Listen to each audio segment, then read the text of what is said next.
Cody, you can run on for a long time, but sooner or later, Brodie Lee is gonna cut you down.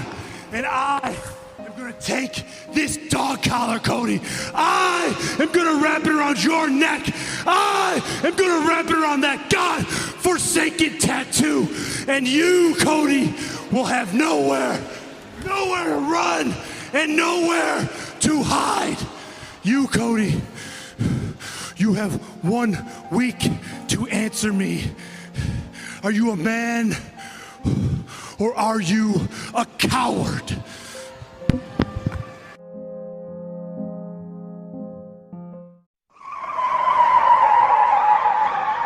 Go ahead, pop off, me and my clique put on. I'm like a young McMahon, I'm here to get your bitch off. Woo! Like I'm Ric Flair, little finger to the big boss. Man, aka police, cause I'm over your head like hit toss. Ladies and gentlemen, boys and girls, children of all ages, it's Tuesday, you know what that means. It's episode 4 of the Middle-Aged Outlaws podcast. My name is Ross, and I'm here with my co-host Adam. Adam, how's things? Did you have a good Christmas? Yeah, it was good, thanks. Nice, quiet, obviously. Spent it with a few members of the family, but yeah, it was good. What about yourself?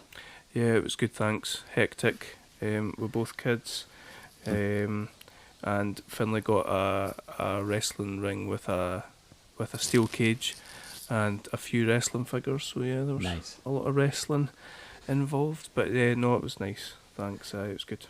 Good. Before we get into today's topic, unfortunately, it's another episode where we need to talk about someone who's sadly passed away. Brodie Lee from AEW, who was Luke Harper in WWE. We heard the news just this week that he'd sadly passed away, which is terrible. He was only 41. And I think from like every single dedication and tribute that I've read, this guy seemed like just a genuinely great person, great guy. Everything that I've seen has been talking about what a good husband, what a good father, and friend. And you know, that's putting aside what he did in the ring. I'll be honest, I didn't see a lot of his work in WWE, and I've seen bits and pieces of him in AEW. He seemed like he had quite a good character on the go, and I liked the stuff that they were doing with the Dark Order, which has been quite entertaining. But yeah, just a real shame, isn't it? Yeah, really sad. I saw a little bit of his work as part of the Wyatt family. And, you know, he was a good character as a big guy, pretty athletic with the size. But like you say, all the tributes that I read and saw, that side of things was very much secondary. It was people talking about just what a good guy he was, which is, you know, a real shame. Obviously, it leaves behind his family. So, yeah, it just, I think, puts everything into perspective, really. It does. Something that I'd listened to the Talk Is, I don't know if you listened to the Talk Is Jericho episode that he was on, not that long after he'd made his AEW debut. And it seems to be a thing that wrestlers do when they leave WWE now, is they jump onto Jericho's podcast and have a bit of a shoot on how things were in WWE. But one of the things that he'd been talking about on there was basically Vince couldn't see past him. This big guy with a big beard, he couldn't see past him as like a kind of a guy with a southern drawl. And if you've seen any of his work in AEW, you know that's not how he actually speaks. He's quite an intelligent sounding guy. And one of the angles that he had suggested to the creative team in WWE had been that he would adopt a sort of serial killer type persona, where he would collect something from each. He would beat someone and collect something from them, and he would be like a kind of collector, which it's to me sounded like a really fun and sort of creative character. But unfortunately, it seemed.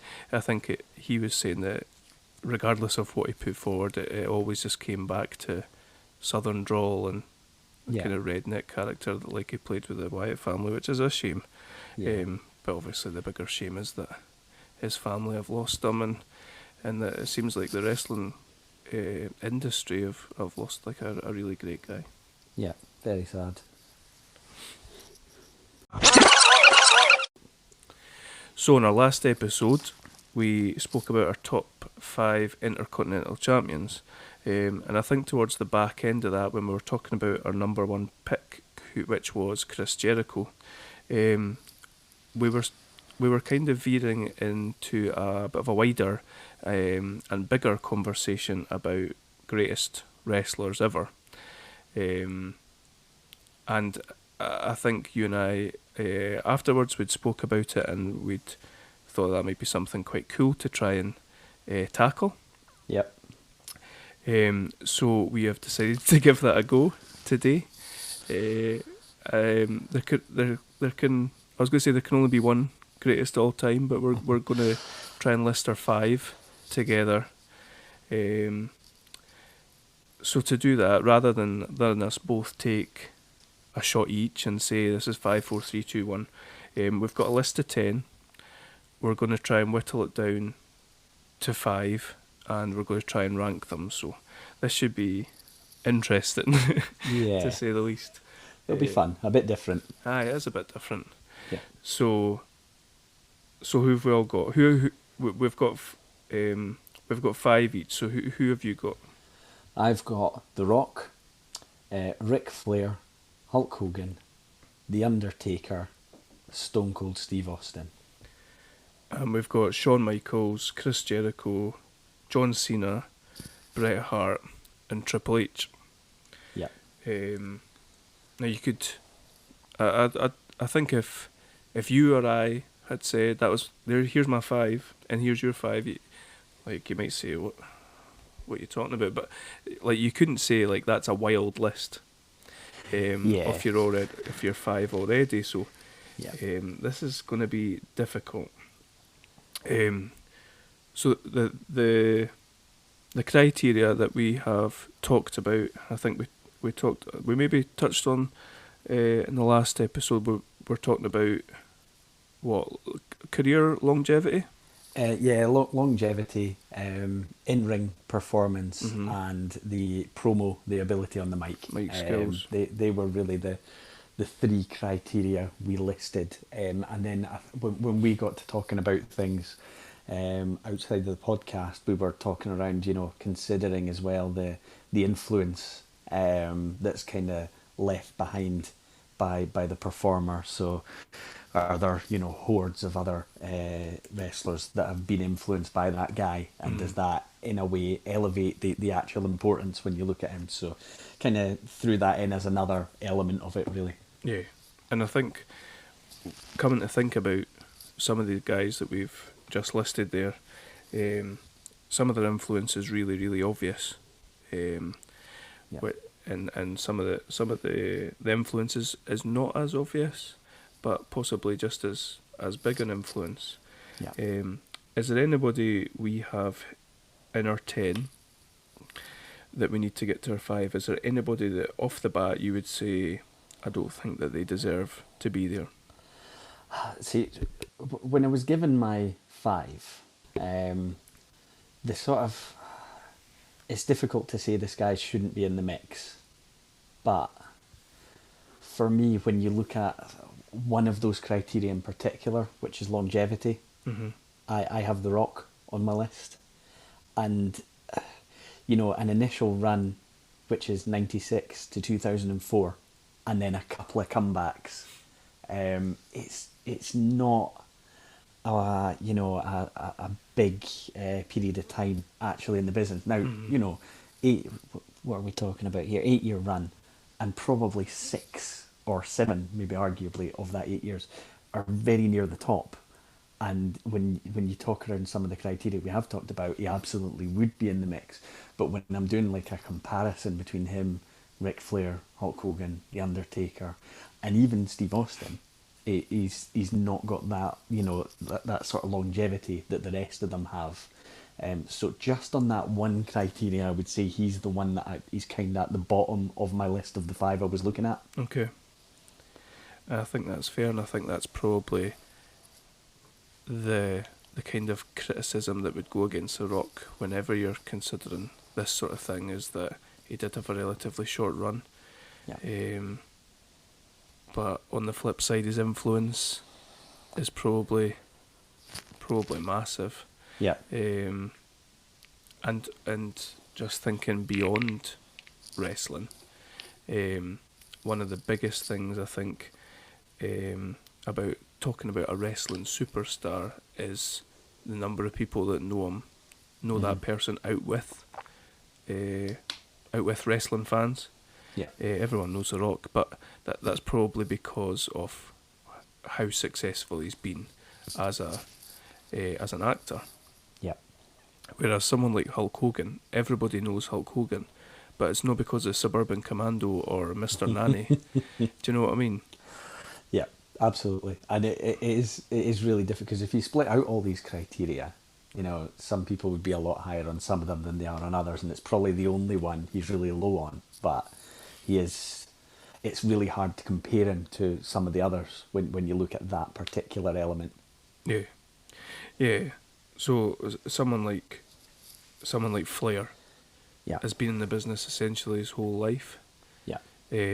Shawn Michaels has been in the business, and if we're saying that he's still in the business as far as still working with NXT, Yeah. he was just in a pay-per-view couple of months ago. He's been in the business since 1984.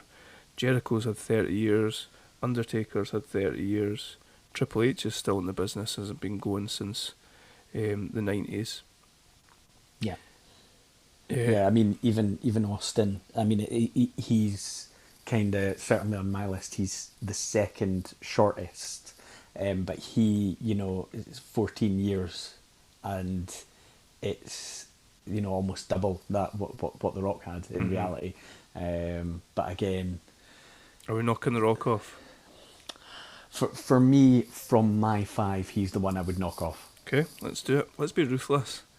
We need to be. There's 10 of them, we need to get to 5, and then we need to rank them. So, Yeah. this is probably quite expected, but I think all of these guys, even Jericho, who's still in the business, I think you can look at legacy. Yeah. Longevity, legacy. You can look at them and look back, whereas with John Cena, I don't feel like I'm able to do that. But that's maybe just because he wrestled at a time where, you know, like a lot of these guys wrestled in the Attitude Era and before that. Whereas with Cena, he wrestled in an era that was PG centric. His accolades are he's a decorated. He's a massively decorated. So 13-time WWE champion, 3-time World Heavyweight champion, 5-time US champion, tag champ. He's won everything there is to win in WWE. And full time wise, he would been wrestling for WWE for 16 years. But I just don't feel comfortable with him being on a greatest of all time list. I get that. I mean, I suppose maybe if we were doing this in 10 years' time or something like that, there might be a different perspective on it. But yeah, no, I can agree with that. I think what he did do, and he's achieved a hell of a lot, and he was actually in almost every main event, you know, for probably 2 or 3 years or something like that. He was basically carrying the company, but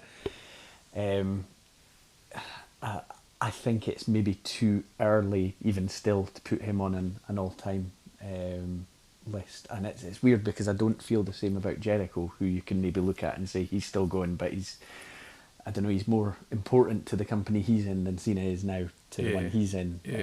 I don't know. It's strange, but I do agree with you. And even though Jericho's, you know, he's got his band and he's done a bit of acting and stuff like that, like professional wrestling is his main focus. Whereas with Cena, he's went in a similar path to The Rock and Yeah. Batista, and he's clearly all about acting. There's nothing wrong with that, obviously, but Yeah. we're ranking our greatest all-time wrestlers. Let's take Cena off our list as well. Okay. Another one that I've got here that I think we should take out of contention, but I should take out the equation. But you can tell me if you think this is unfair. A 2-time Hall of Famer, a 5-time WWF champion, a 2-time WCW champion, a Royal Rumble winner, a King of the Ring winner twice, I think, and an in-ring career of about 16 years, and then after that some sporadic appearances. But the reason I want to say it is to take Bret Hart out of the equation is completely out with his own control, if you know what I mean. Okay. His WCW run is just nonsense, and that's why I say it's out with his control. They didn't know. I think it's been widely known that Vince had said to him they wouldn't know what to do with him. Yeah. Like the first thing they did with him was make him a special guest referee. Yeah. Like his WWF run is amazing, and he's one of the most beloved wrestlers. One of the most technical wrestlers. But yeah, I think his WCW run goes against him. The way that his career ended goes against him. With the Goldberg kick. Yeah, there's just and the various returns to WWF and WWE, and yeah, I don't know. I feel like his career's a little bit tainted. Yeah, I get it. There's one other thing when his name came up that I was thinking about, and it's not. I originally thought, when we talk about promos and things like that, he's obviously not the best and the strongest, but he's maybe better than he's given credit for, because some of his stuff, I think particularly when they had the heel Heart Foundation faction, I think he actually did some really good work then in promos and things like that. But I also think by the time he kind of became the main guy when the company were really struggling. And again, this is another one of those things, it's not really his fault, but he was carrying it when it wasn't that good for quite a period of time, pre-Attitude and all that. And his kind of run at the top, I'm not saying it was, meh, but it didn't grab me the way that, some others have. Yeah. And yeah, like you say, brilliant technician, and if we were ever talking in-ring performer, purely that, he would absolutely be right up there.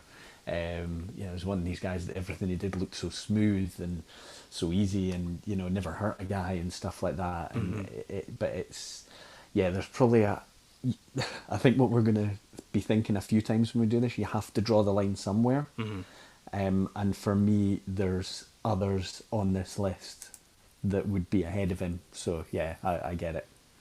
Like, I think this is almost top 5 sport entertainers than top 5 sports entertainers than it is wrestlers. And I think what you're saying there is right, that he doesn't have the promo skills of like a Steve Austin or a Hogan or even a Triple H.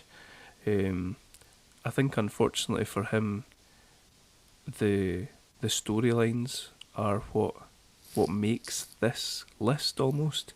The rivalries and the storylines that the person's been involved in, and the people that they've been able to work with, and like sometimes they had Bret Hart in a program with Doink the Clown and Bob Backlund, Jerry the King Lawler. It's just in comparison to some of the other guys that we've got here, it's just not really comparable. So Bret, I'm sorry Bret, don't bury us.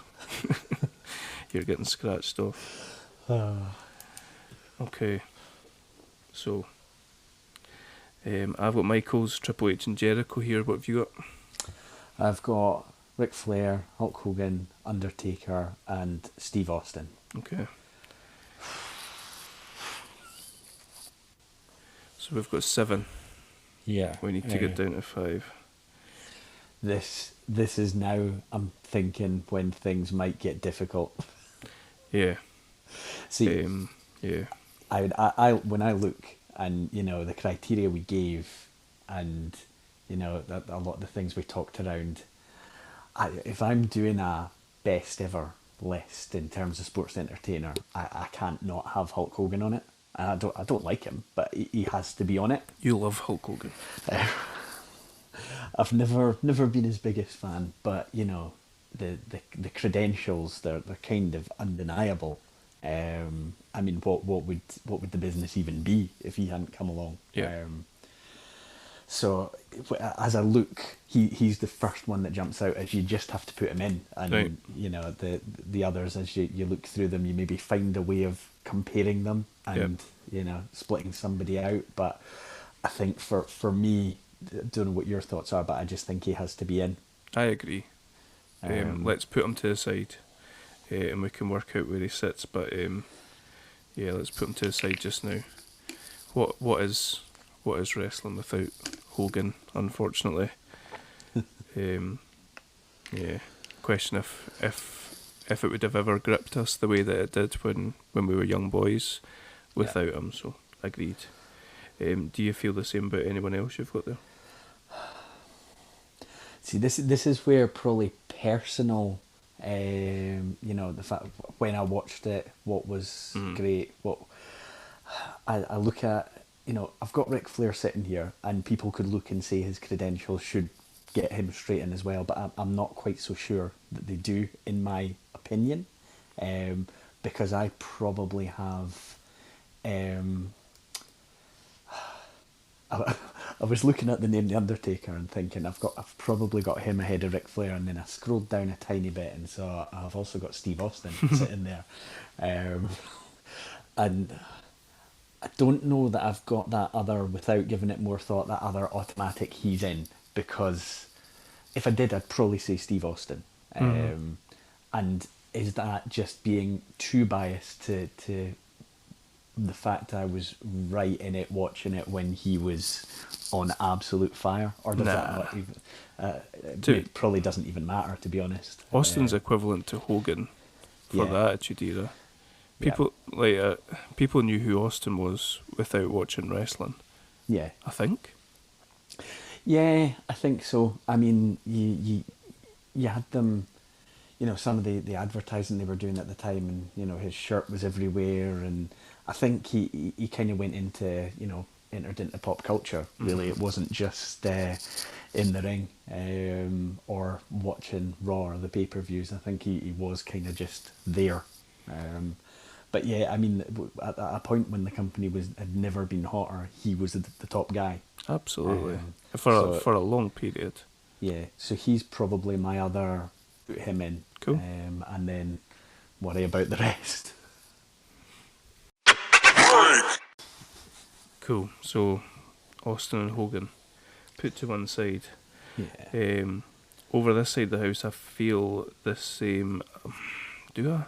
I was going to say I feel the same about Shawn Michaels, but I don't know if Michaels is undeniable. I think with influence Michaels is undeniable. Any guy under 6'3", 6'4", that throws a super kick, you could argue is influenced by Shawn Michaels. The fact that he's still going with NXT, the fact that people like Drew McIntyre seek him out to get some advice on in-ring and on the mic, and two-time Royal Rumble winner, two-time Hall of Famer with DX, and like his influence as far as Intercontinental Champion, his influence as far as that kind of prototype blueprint, top guy come from the tag team. Yeah. I don't. Yeah, I think as well that one of the things that always leaps out to me about him, he has this run, and then he has to, he's got some problems. He has to put over Austin at Mania with a wrecked back. I mean, he's destroyed. He's in bits. He gets through it, but then there was the comeback run, which I think I can't remember whose podcast it was. It might have been a Jim Ross one, and he was saying, there are top guys who didn't have as good any run. Michaels had two of them. He had almost two separate runs that were as good as the vast majority of top performers had. And some of the storylines as well were so good. And yeah, I think I would have him in. And I think as well, when they made the sort of comeback to win the ratings war, I think, obviously you had Austin Rock, but I think DX were a big part of that as well. Yeah. And he was one of the founding fathers, if you like. Yeah, absolutely. There's just on that second run, there's a elimination chamber that Michaels wins in his second run. I want to say it's around about 2005 maybe. Okay. Which is just amazing. I think I watched it relatively recently in the last year or so, and I was genuinely surprised at cynic that I am at how pulled in I was by it. It's really, really good. Okay. His matches, his back-to-back matches with Undertaker at WrestleMania are just some of the best matches that certainly that both of them have had, but arguably some of the best matches ever. Yeah, definitely. Yeah. And I think I'll always remember the match where he retired Ric Flair as well, and the sort of emotion of the storytelling of it all. He just kind of got it. He's the perfect sort of sports entertainer. He had that bit of everything. Okay, let's put Michaels in. We're doing more putting in and taking out, but that's fine. I mean, we've only got 2 slots left. So I've got Triple H and Chris Jericho here. I feel like I'm quite cynical about Triple H and where he sits. It seems like if you listen to a lot of the behind the scenes, well, apart from Bruce Pritchard, but a lot of the behind the scene podcasts, Triple H got to where he is by carrying the Cliques suitcases, driving them about when they were drunk, marrying Stephanie, and having Vince's ear, essentially. If you want to look at a really cynical way, but I don't know, can it all be in that? Yeah.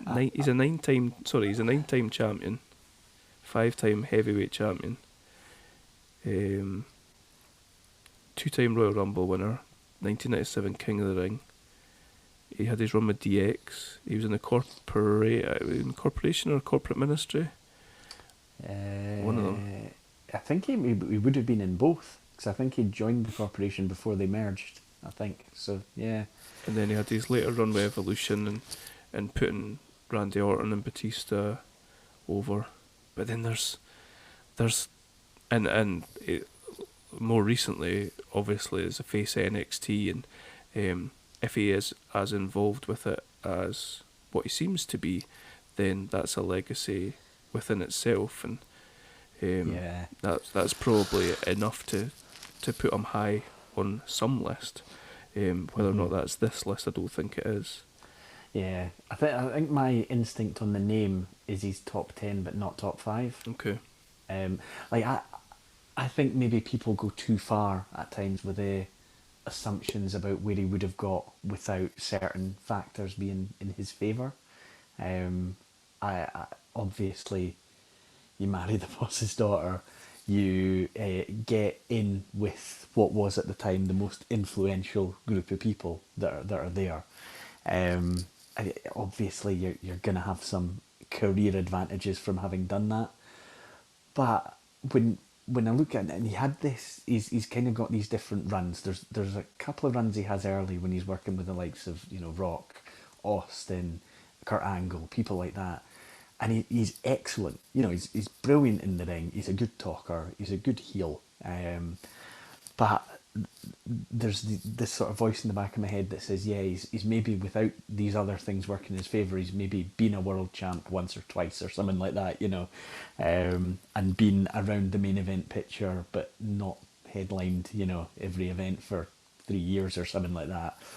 So I think the criticism goes too far, but at the same time, I think some of it will be valid. Yeah, there's a kind of middle ground. Yeah. Like for a long time, Triple H, like every single episode of Raw and SmackDown started with a 10-minute promo Yeah. from Triple H. This is difficult. I think I agree with you. I think in ring, I think he's a really good wrestler, and I think Yeah.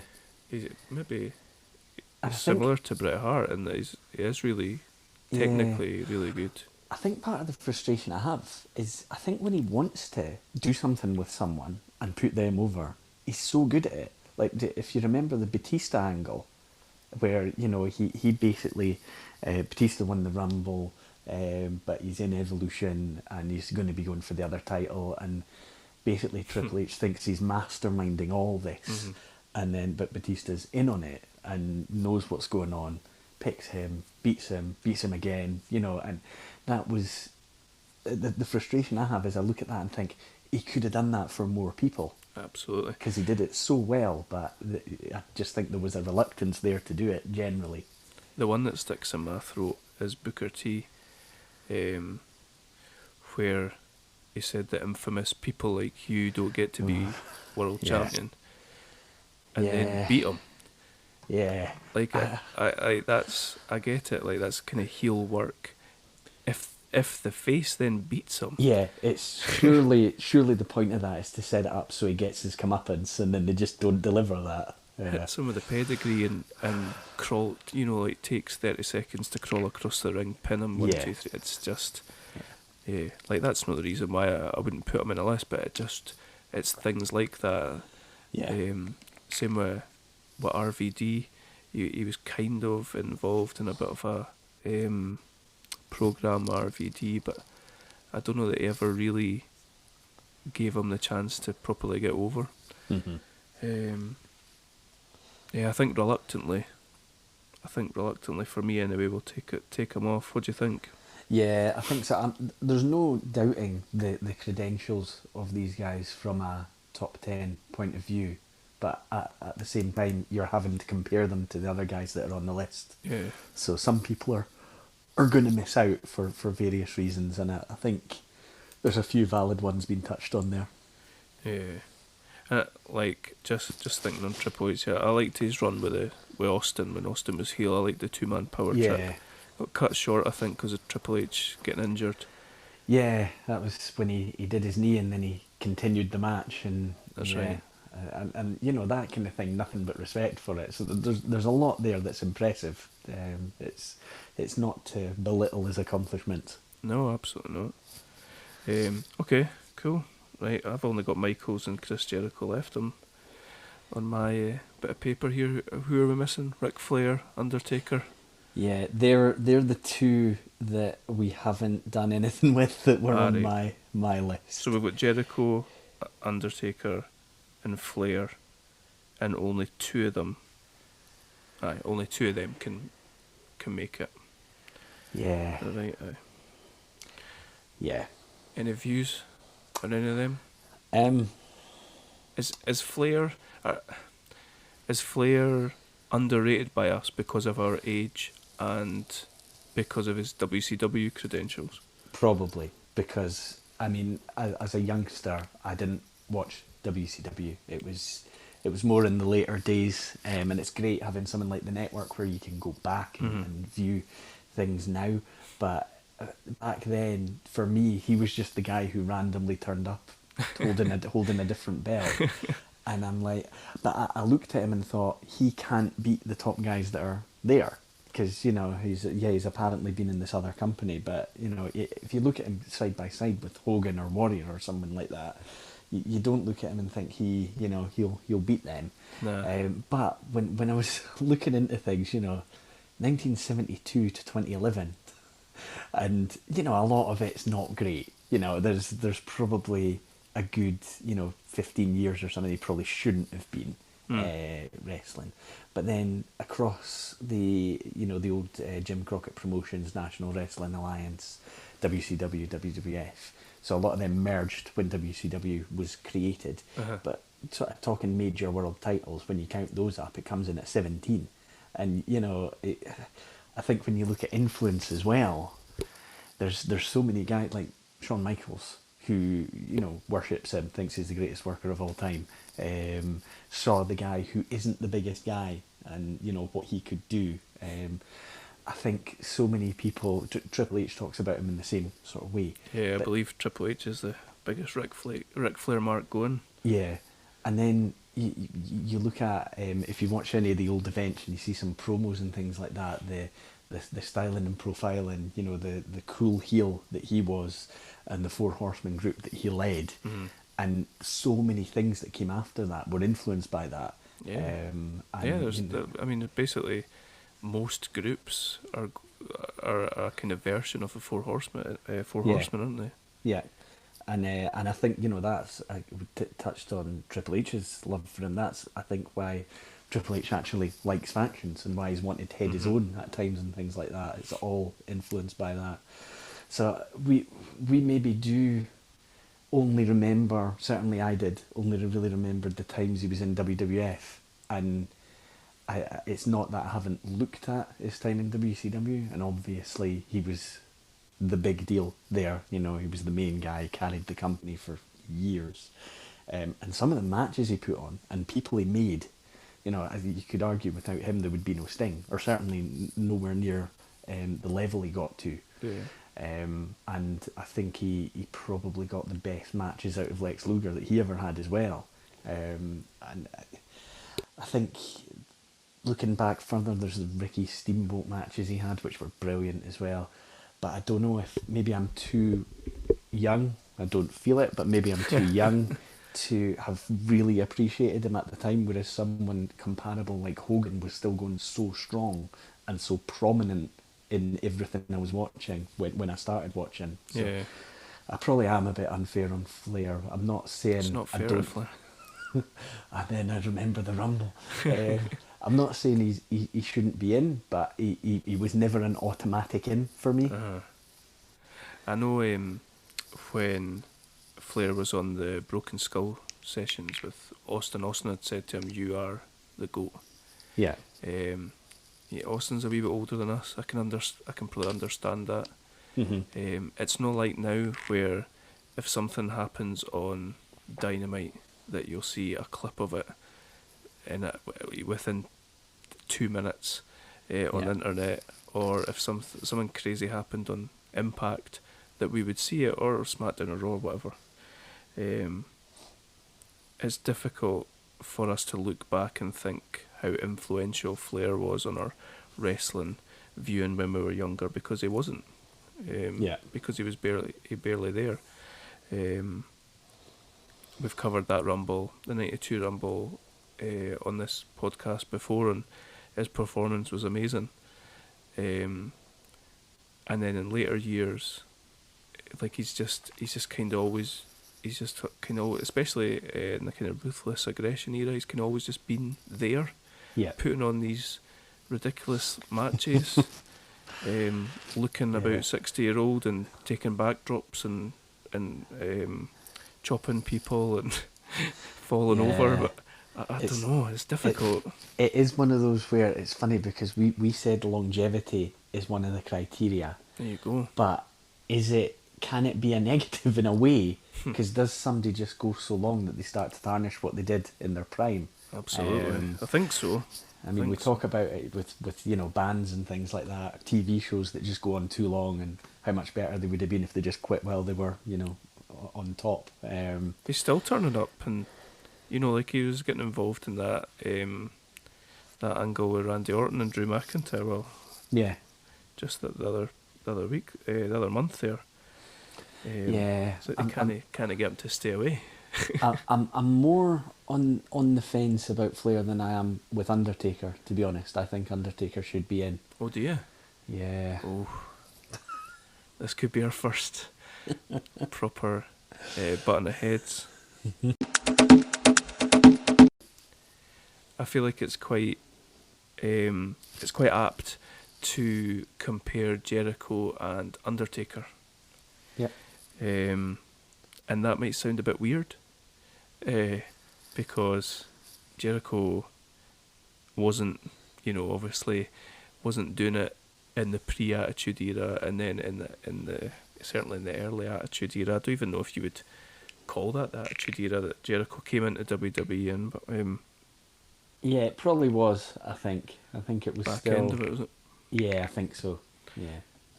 Like Yeah, they don't have similar careers, but they've both been going 30 years as wrestlers in the wrestling business. They're both highly decorated. I don't know even. I was going to say I don't even know if it's arguable. Jericho's probably more decorated than Undertaker. Yeah, one of the things I did discover when I was looking at Taker was it's not got as many title runs as you might think. How many? 7 world title Bloody hell. runs. That's more. And- That is more than I would have thought. Is it? Okay. But what he didn't really do, he comes in, he starts on top. Uh-huh. So I think he's got a couple of tag titles as well, but I think Jericho probably won every belt, more than once. Yeah. But they're really different, and I think looking at the criteria, the thing that I think we 100% agree with on Jericho is the character sort of transformation or evolution. Mm-hmm. He's never the same character, whereas probably you could maybe look at Undertaker and think there's maybe 3 characters in there over the course of 20, 30 plus years, and he apart from when he was the biker guy, I think you mean the American Badass. That's it. He was generally either playing a heel or babyface version of the same character. Aye. And they did take it a bit further at times when they basically made him Satan at a point, and things like that. But he was always kind of the same character, whereas Jericho, there's far more variety within the characters that have been there. Yeah, this is really difficult. I really like Jericho. It's interesting that you say that Undertaker should definitely be there, because Undertaker's a kind of maybe I'm actually not convinced at all. I don't think, but I think I would like Jericho to be there, but I'm also not convinced either. Yeah. So See, I think beforehand, from the 3 we had left, it probably would have been Jericho I would have taken out. But it's not to say that I think there's a lot in it. I can see a valid argument for basically any of them that we're still talking about. I think one of the big things that got me about Undertaker, if you look at his run from when he came in, so he comes in and he's actually working with some pretty talented athletes in his early days. And this is to get him over. He's supposed to be this unbeatable monster heel, so he's not really having competitive technical matches or anything like that. And he's also not speaking much. Mm-hmm. He's got Paul Bearer there with him, Brother Love right at the start. And so it's a while before he's speaking.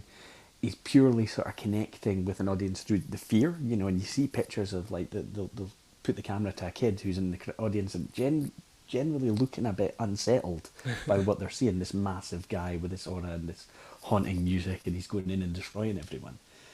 And he's worked with guys like Jake the Snake early on, and talented performers, but it's very one-dimensional at that time. And then they seem to decide that he should only be facing massive monsters, that I think he struggled to get good matches out of a lot of them. Yeah.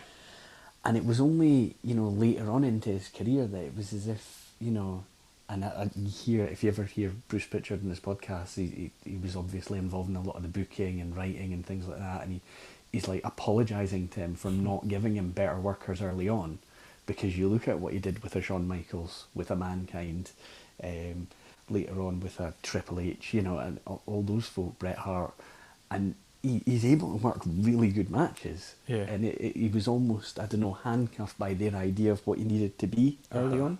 No, I agree. I think all of his best matches, maybe with the exception of the Kane matches, all of his best matches come against guys that are just that bit smaller. Yeah. One of his best WrestleMania matches, I would have said, is certainly, you mentioned Triple H there, the Shawn Michaels matches and the CM Punk match as well. Yeah. They're all really good matches, and he had a really good rivalry with Austin as well. Yeah. In the kind of the really late 90s, 98, 99, round about then. They're his best matches, I totally agree. And when you look back at some of the people they actually beat during the streak, they're just total guff matches, a lot of them. Yeah. In the early days. Yeah, they're pretty terrible. Where would you say from he started talking a bit, he's never going to go out there and cut a 10-minute promo or something like that. But how did you rate his sort of verbal skills for what they were and what they needed to be, really? I think you see when he was allowed to be the American badass, the badass character, that's where you see his personality. Yeah. He's almost been held back in that aspect by the character that he was playing. So when he's come to be that American badass character, I think you see more of the man himself, and a lot of it looked a bit just off the cuff, and he was quite funny on the microphone then. But like you said, to start off with, you got Brother Love speaking for him, you got Paul Bearer kind of warbling for him. Yeah. So yeah, I don't know. I mean, if you compare him to who we've got left, Flair and Jericho, then you can't really compare them on the mic. Yeah, for me, it's the bit that he's behind on. I think, that we talked about influence as being a criteria, and there's maybe only so many guys where it's worked, but I don't know that anyone would be trying these, demonic characters and things like that on a mainstream, program if it hadn't worked with Undertaker, because you have to kind of suspend reality. You have to buy in and accept that you're not watching something that's a real athletic contest when this kind of thing's happening. But I do think it'd be the best gimmick ever. There's nobody that's ever got a gimmick over to the extent he did. And he's based on that.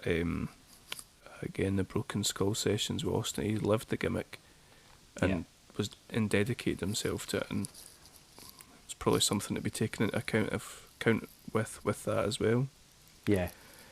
I think you've convinced me. I'm just wondering who. So if you were to say the three that we had left looking for two spots, who would have been your guy that would miss out? Would you think it would have been Undertaker would have missed out? I don't know. I think so, but I think you've convinced me that I want him in. Let's put him in. And that would leave two for one slot. Yep, Jericho and Flair. Oh, that's not fair to Flair. It's so difficult because based on what I watched and what I've enjoyed through the years, I would put Jericho ahead of him, and then that means we're talking about a top 5 without Ric Flair, which does seem kind of weird. It maybe makes our podcast a laughing stock. I don't know. That's really difficult. I think I probably had the preconceived idea that Jericho deserves to be in a top 5 of the greatest wrestlers of all time, because of the length of his career, because of the character changes, because he's not just wrestled in WWE, but he's wrestled in New Japan and WCW and ECW. I think he's been very influential as far as his promos, but also that kind of smaller build of wrestler as well.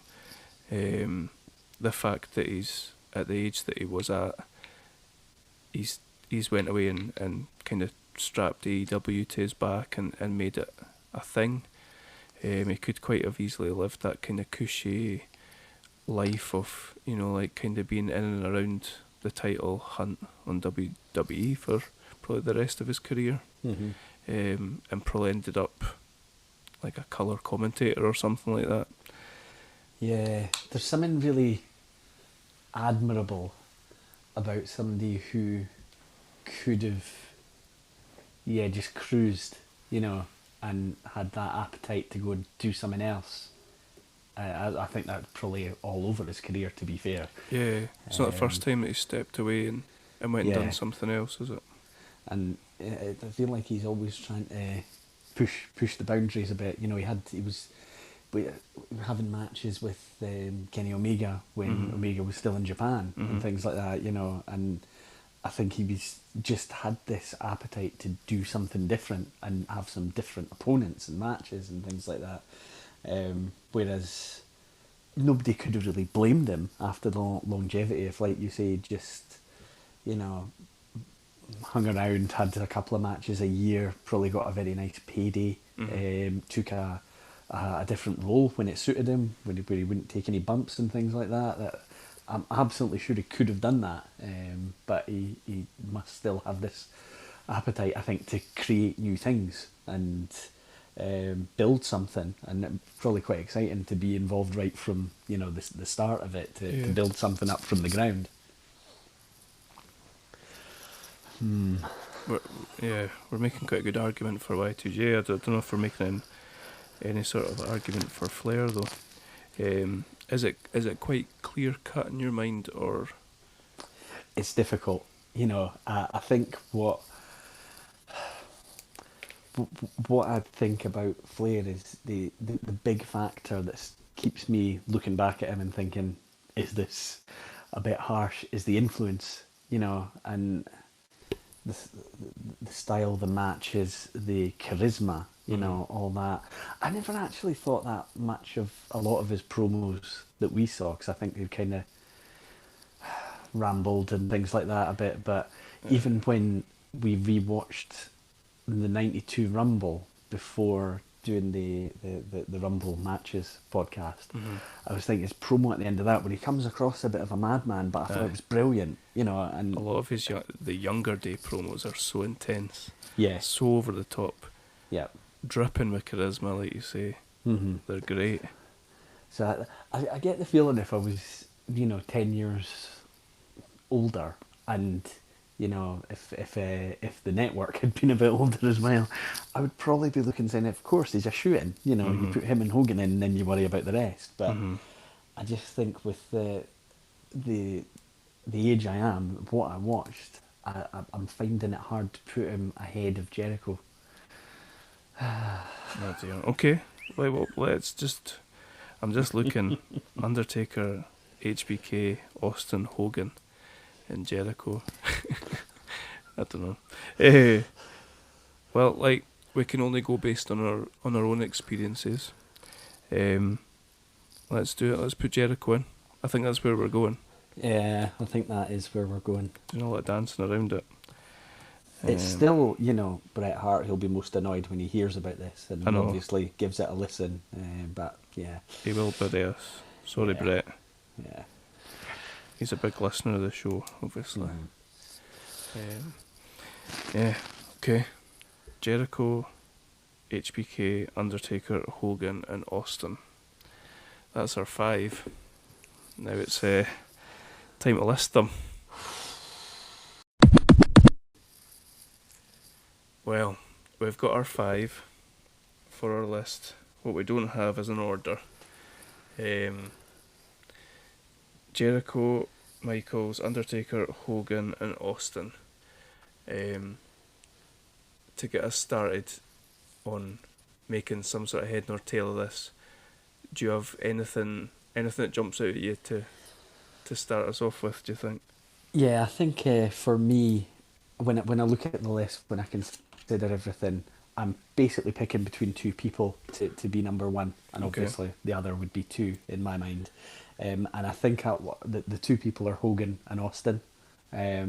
Austin, obviously, at the top during the most successful run they've ever had. I think biggest merchandise seller ever. Good quality of matches, great promos. Made, being the boss hating, ass kicking, redneck babyface type. It just made that huge, and people have been trying to imitate it and copy it for years, ever Absolutely. since. Basically created the one man, don't trust anybody, up against boss and the guy with all the power. And again, how many times have they tried to recapture that? And even with the successful guys like Rock and Triple H, I never quite felt the same. So I just think, for me, I would have to put Hogan at one for a couple of reasons. I think we talked longevity. The guy was in the business from 1977. Had his last match in 2014, although he does say he would like to have a final match, because he's never officially retired. He's going to be on Raw Legends night on the 4th of January. That might be when it They might happens. have him go over Drew McIntyre for the title. Just hope he doesn't say anything overly controversial while he's there. But yeah, I mean, 12 major world titles, and when you look at legacy, he was a great talker. He had a great look. He created, for me, the superhero wrestler, and you've seen a few of them. Warrior was not far behind him, and he was similar in a lot of ways. But I think that had a huge influence on some really successful people like John Cena. I know Edge. The famous story about him being at the WrestleMania in Canada when, which one would that be? Hogan Warrior. I think that's Warrior now. Yeah, and that's when he decided this has to be what I do. Mm-hmm. And you just see it in the way promos are delivered, and it's another one of those things that people are trying to recapture. I think as well, the sort of wider reach. I mean, he wasn't the most successful film star in terms of. He's been in a few terrible films, but he transcended wrestling, really. Mm-hmm. People Probably more than him. anyone. Yeah, I think the only one comparable to that would be The Rock, now in the current, but Yeah. probably more so Hogan back then, especially in the days before internet and things like that, for how well known he was, across so many parts of the world. And people who didn't know wrestling knew Hulk Hogan. And, I think I once heard it said as wrestling, oh, that's that thing Hulk Hogan does. And that's, he was bigger than it in that sense. He was at the top for a long time. I think if he hadn't had the run where he turned heel and all in WCW and, created the NWO and had the brilliant run there, I might have had Austin above him, because this just showed another side. Yeah. His ability to be a heel, the cool heel, and get over in that totally different way, and have a run with some new guys, younger guys, and things like that. So yeah, for me, I would have Hogan at 1 and Austin at 2. I think this is to Hogan's credit. This isn't a criticism, but I think he's been really, really good at aligning himself with things that are hot. Yeah. And the NWO, the Outsiders, Hall and Nash at that point, there's no denying that was probably like the perfect vehicle for him to kind of revitalise himself. I think maybe his Yellow and Red Captain America gimmick was going a bit stale in WCW, and that pretty much gave his career the shot in the arm that it needed. Yeah. It's probably the thing that, if Cena had done that, might we be talking about him differently, possibly. Yeah, and that's a really good point, because it's always been hard to imagine Cena being anything other than the baby face, and the colourful gear and all that. But Hogan was the same. Nobody could imagine it when he turned, and he had started getting some boos, and he knew it, and he knew this was the way to, give his career a bit of a rebirth. But he did it really well. You know, is when he's standing in the ring in WCW and he's just turned and people are throwing rubbish into the ring and things like that. He's talking about his disdain for the fans, and it just comes across as fresh and new. He didn't always have the best quality matches. You know, that would be the bit that lets him down. But he could, and there are a few out there when he's with the right kind of person. But there was always a, you know, it felt like a big event, and it felt like a main event. And even if he wasn't technically at the top of the card, I think a lot of people bought things like WrestleMania to see him. Yeah, it goes back to what I was saying earlier about storylines. I don't think I would ever, you know, I wouldn't have watched a Hulk Hogan match for his in-ring technical ability. Yeah. It's the storyline that hooks you in, and he's a master at that. So yeah, I think I agree with you. Hogan number one, and for the same reasons as to what you've set out, I think Austin number two makes sense as well. Yeah. He's probably, for the exact same reasons, he's up there with Hogan, but just didn't quite transcend the way that Hogan did. Yeah. And I do like that Austin is still there and still involved with WWE and with wrestling generally, and I love some of the stuff that he does. These Broken Skull sessions are really interesting. Yeah. He's really quite good at it in a kind of awkward kind of way, but I think he's got that respect from the legends and the kind of bigger guys that he has on, that it works really well. Yeah. And also, anytime they bring him back and he hits the stunner, it always gets a pop, regardless of who it is or what he's doing. Absolutely. Yeah. One of the more recent times I remember, I think it was last year, he was on something, and he was having a back and forth with AJ Styles, and eventually Austin hit him with the stunner. My kid, who loves AJ Styles, he thought this was brilliant. He knows nothing about Stone Cold. Do you know what I mean? He's just his character's just iconic, and like you said, they've been trying to replicate that. And wrestlers have been trying to replicate that for years, and if they would just realise that he is unique, and that he was created by him, then they might get somewhere. But anyway, that's another conversation for another time. Okay, that's 1 and 2. If you don't mind, I think it's fairly obvious who comes in behind there. I think Shawn Michaels kind of fits in well behind there, number 3. Yeah. What do you think? Yeah. Yeah, I think, you know, what we talked through before, you know, from charisma, match quality, he's not as big as Hogan and Austin in terms of he didn't transcend the sport. It would be a surprise to me if anyone who wasn't a fan actually knew who he was. Mm-hmm. But what he was so good at every aspect of being a sports entertainer. You know, his verbal skills, his match quality, again involved in some really good storylines, you know, over the years, and I just always really enjoyed watching his matches, and probably especially when he came back, the quality of some of those matches was amazing, and when you consider the fact that if you know. It probably did him some good, actually, the fact that he had the injury and he needed to go away for a while because there were a lot of other issues going on and things like that.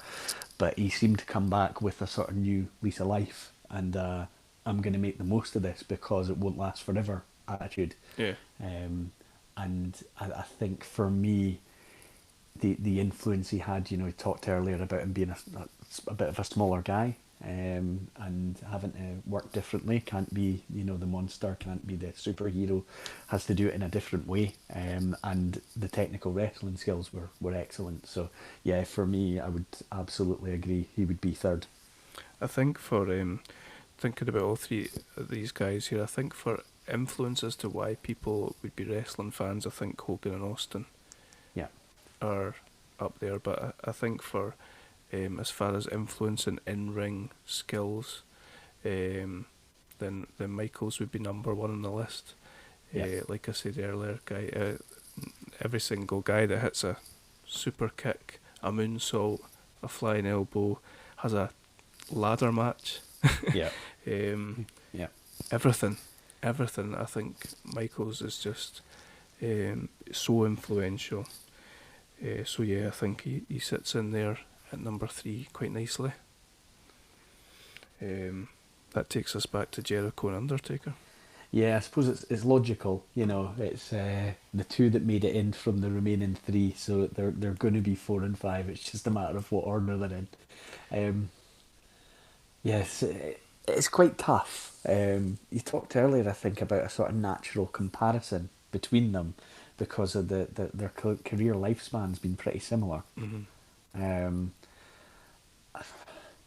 I don't know, for me, and I can be convinced the other way, but for me, I don't know if I would look at the fact that Undertaker's done, whereas Jericho's still going, as a reason to actually have Undertaker 4, Jericho 5. And it's more because we kind of don't know the ending yet for Jericho. We don't know how he's going to go out. I think you do know what influence he's had, because there's already, you know, pretty significant influences through a hell of a lot of workers on sort of both main rosters right now, and the fact that there'll probably, hopefully, I think in AEW in particular, be more of an appetite for people to change it up. Yeah.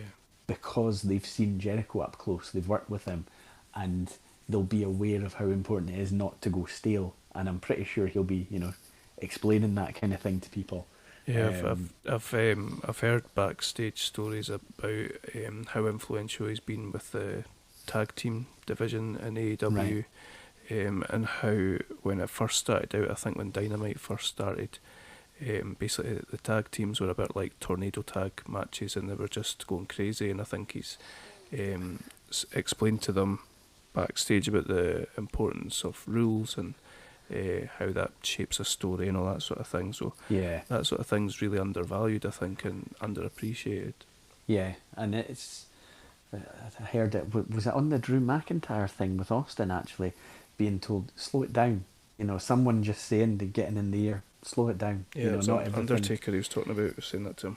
Yeah, and I suppose that's the influence these people can have on the younger generation, because the more you do, the less it means, you know. And I think, don't get me wrong, I sometimes love watching some of these, you know, fast-paced spot fest match types, but they can't all be like that. Otherwise, nothing will mean anything, Yeah. you know. So yeah, it's good to, I think, probably covers most of the people on the list. That some of these older guys that have been there and done it can speak to the younger talents and try and guide them in the right kind of way. Yeah, I think I agree with you. I think Undertaker sits naturally behind Michaels. I think that his 30 years have been at a more important time for wrestling than Jericho's 30 years, if that's, you know, like if we're comparing longevity. Yeah. It might go, you know, like wrestling might go somewhere else, but I've heard many different sort of people talk about how wrestling will never be at the peak that it was during the Attitude Era.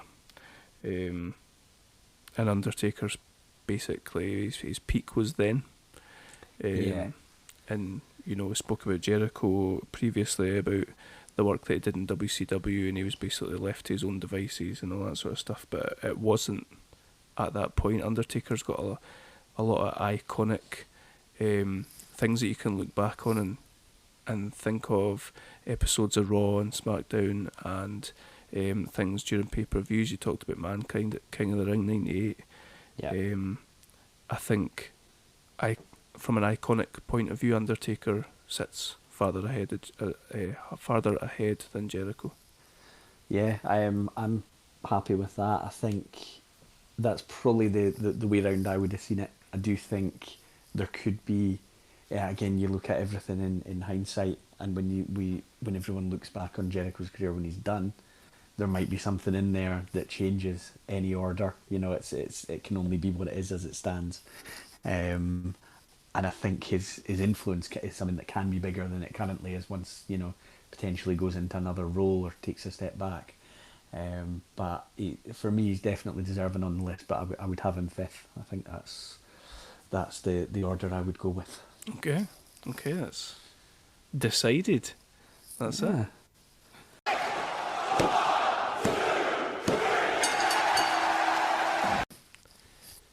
Well, there you have it. We have our top 5 greatest of all time wrestlers. Chris Jericho at 5, Undertaker at 4, Shawn Michaels at 3, Stone Cold Steve Austin at 2, and the immortal Hulk Hogan at number 1. Is that how you thought it might pan out? I didn't know, to be honest, when we went into it and we had 5 each, and I was more looking at my 5 than looking at who was on the the full list. I probably thought beforehand someone like Ric Flair probably would have got in, but yeah, I think we talked enough around it as the reasons why not. And the thing is, you always have to draw a line, and I think when we were talking about who should be on the original 10, I think it started as an 8 and then it grew to a 10. That's right. And then I was even thinking, there's guys on here we don't have, like, Randy Savage, who was one of my favourites, but I never felt like he was on top long enough and things like that to really go on a list like this. But there's, the further wide you push the list, the more names you could have thrown in quite easily. Yeah. And it's all about opinion, really, and probably where you were at the time certain things were happening. I think so, yeah. And one of the other names that we talked about beforehand was Brock Lesnar, and whether or not he was deemed to be good enough to be on this list, but again, he just missed out, I think, simply because of the calibre of the other people that had made the list. Yeah, I think we felt with Lesnar, if we were putting him in, he probably would have just been discounted. So we would have just been putting him on to take him off. Yeah. That's it. We could have started with 15, 20. Yeah. I think it's probably good for our sanity that we started with the 10. Yeah. Okay, excellent stuff. Right. Well, next episode we're going to talk about our top 5 finishing moves. To move away from the kind of wrestler centric sort of conversations we've been having recently, so that should be fun. That should be interesting. Yeah. Any favourite finishing moves that jump out at you straight away? Yeah, I think I'd just say that when we decided this was going to be the topic, there were probably about 7 or 8 that just immediately sprang into my mind. Oh wow! So I quickly noted them down, but that's not. I hadn't really given it another thought yet. So we'll see where it goes. But that was my first thought. And I don't know about you, and I might change my mind as I'm researching it, but I've always liked the boom and then pin, finisher. And I know that, you could quite validly say there's some great submission finishers out there, but my mind more went to the move and then the pin. I like that. Boom and the pin. Yeah. I assume you're talking about the big boot, then the leg drop, then the 1, 2, 3. It wasn't one of the ones I noted. No, it's got to be good. Yeah. Something that kind of sprang to my mind was the finishing moves that have been used by multiple people. Yeah. Things like the spear and other things. So, yeah, it'll be interesting to see what you come up with. Yeah, you too. It'll be good. So that is us for episode 4. We've got our top 5 GOATs. Join us next episode for our top 5 finishing moves. Until then, take it easy, Adam. Thank you. You too.